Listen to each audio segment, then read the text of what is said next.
پاکستان په دې وروستیو کې 10 ورځنۍ لوبې وکړې چې ټولو 10 لوبو کې 10 ماتې خوړلې.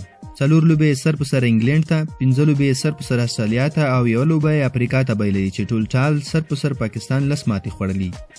ملګرو مخکې لیدې چې نور خوندور معلومات هم له تاسو سره شریک کړو. که زموږ چینل تلاش ټي مو در سره سبسکرایب کړی نه وي، هیله ده در سره سبسکرایب کړئ ترڅو په راتلونکي کې هم ګټور او خوندور معلومات تر تاسو در ورسیږي. په دې وروستیو کې پاکستان 10 ورځنۍ لوبې کړې چې ټول 10 لوبې بایللې دي. د نړیوال کرکټ مبصرینو په وینا وروستۍ ورځنۍ لوبه چې د افغانستان او پاکستان ترمنځ وه، که څه هم رسمي لوبه نه وه خو باید پاکستان ګټلې وای، ځکه له یوې خوا په دې وروستیو کې پاکستان 10 ورځنۍ نړیوالې لوبو کې 10 ماتې خوړلې دي، له بلې خوا به په قوي مورال سره نړیوال جام ته لاړ شوی وای.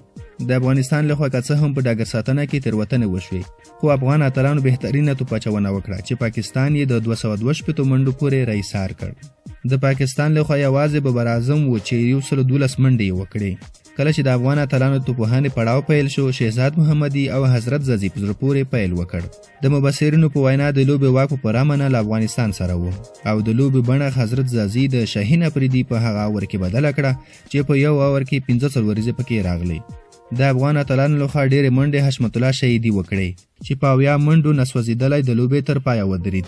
دې لوبې ته ډېر افغان نندارچیان راغلي وو. نندارچیانو کې د پی ټي ایم ملاتړي آینا درخانۍ هم د افغان اتلانو ملاتړ ته راغلي وه.